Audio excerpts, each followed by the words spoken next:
tout cas sur la partie vêtements, j'ai aussi fait évoluer ma façon de consommer ou d'être dans le circuit, voilà, en privilégiant le seconde main ou en revendant des vêtements d'occasion. Ouais.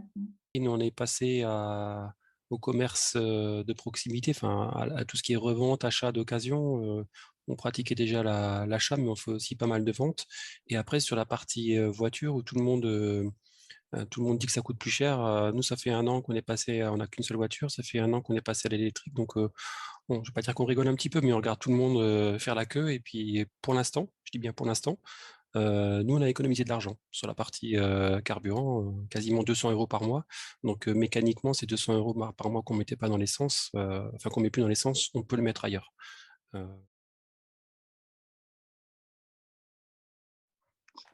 Je suis pas énervée forcément contre les politiques ou autres. Je suis énervée contre les grandes entreprises parce que, comme Cédric il le dit très bien, il y a du profit et en fait, c'est dingue à quel point en fait c'est utilisable mais tellement facilement par les grandes entreprises pour augmenter leurs prix.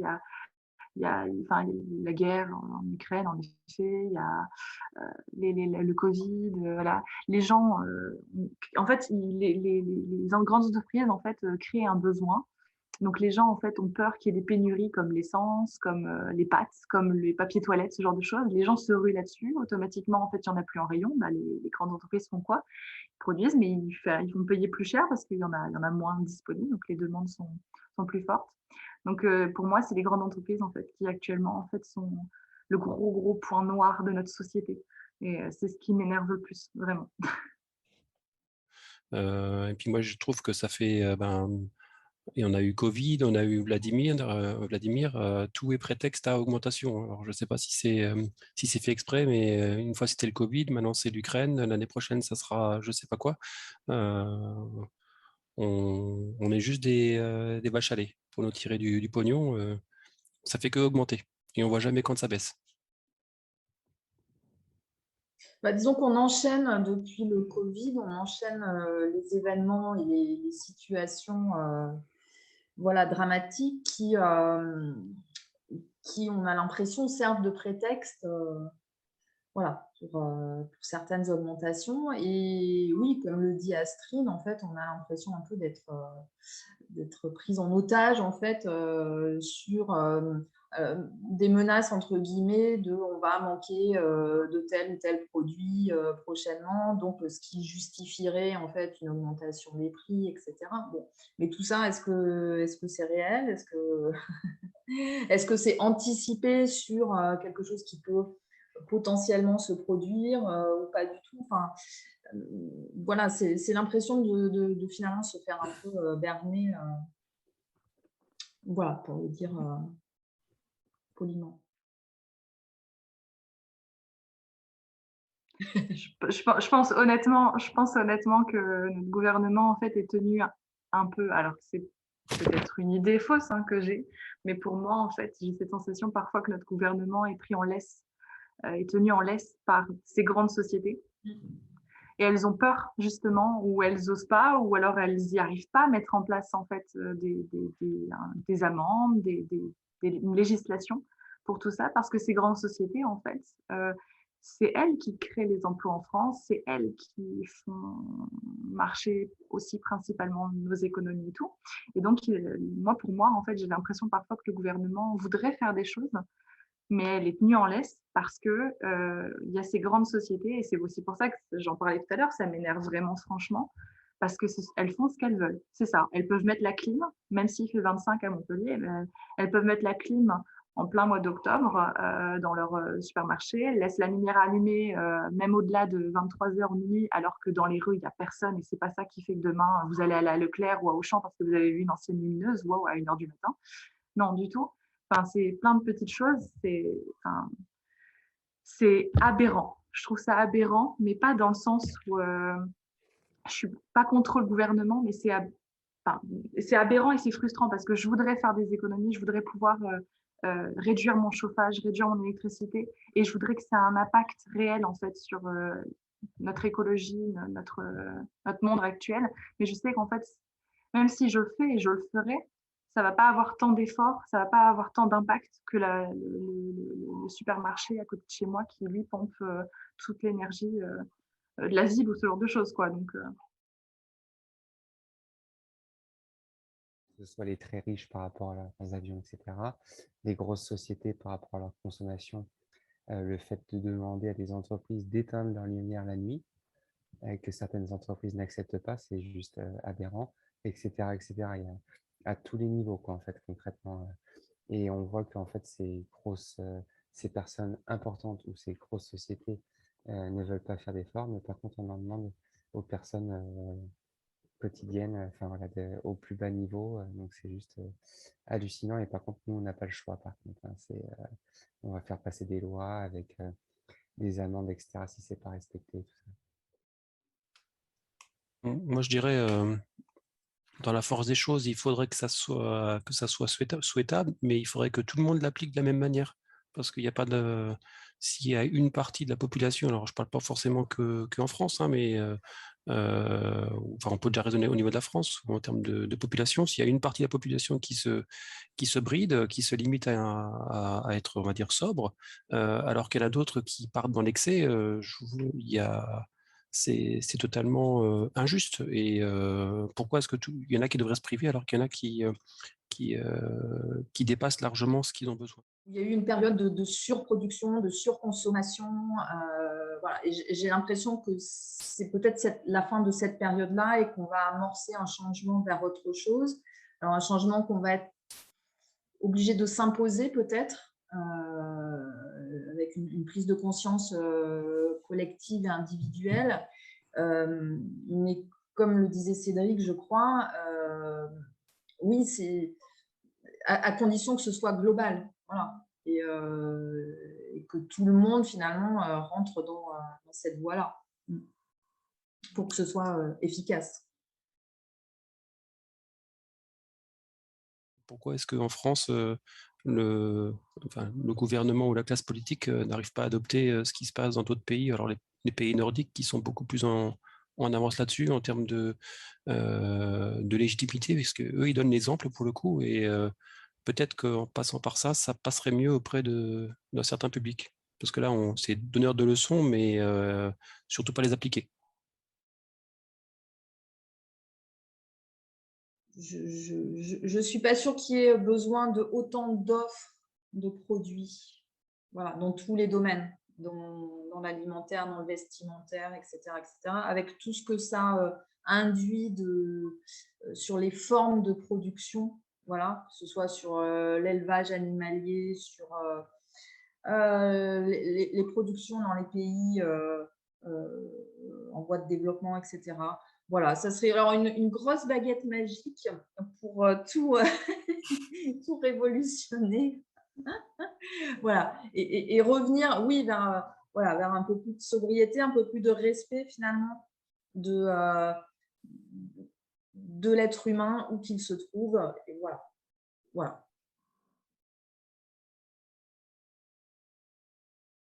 moi, je pense qu'en fait, l'échec énergie, c'est très bien, c'est une bonne action, c'est pas ça le souci. Le problème, c'est que je pense qu'en fait, il faut résoudre le problème autrement. C'est-à-dire que là, au final, les 100 euros, 200 euros ou 400 euros, en fait, vont permettre à certains foyers, en fait, de ne pas payer les augmentations. Mais finalement, en fait, ça n'aide pas plus que ça, au final. Ça ne va pas plus les aider dans leur quotidien. Moi, je pense qu'il faut surtout c'est mettre en place plus de barrières tarifaires. Alors, je suis désolée, mais quand on voit Total Energy, EDF ou autres qui s'emballent sur leur prix parce que ils profitent de la situation actuelle, au final, c'est à eux que vont ces bénéfices-là, et c'est l'État qui paye et qui au final, qui paye réellement, c'est nous. Les 400 euros, au final, c'est nous, c'est les citoyens qui payent les 400 euros de chaque énergie. Donc au final, en fait, il faudrait plutôt résoudre le problème autrement. Au lieu de donner des chèques énergie, potentiellement peut-être mettre plus de barrières tarifaires sur les énergies, sur Total, sur voilà, ce genre de choses. J'allais parler aussi des vélos électriques parce qu'il y a eu des efforts. Hein. Alors ici, on n'est vraiment pas à plaindre parce qu'on a vraiment, au sein de la commune, on va dire, on a vraiment de grosses aides. Mais sinon, quand on regarde les aides de l'État, c'est vraiment ridicule.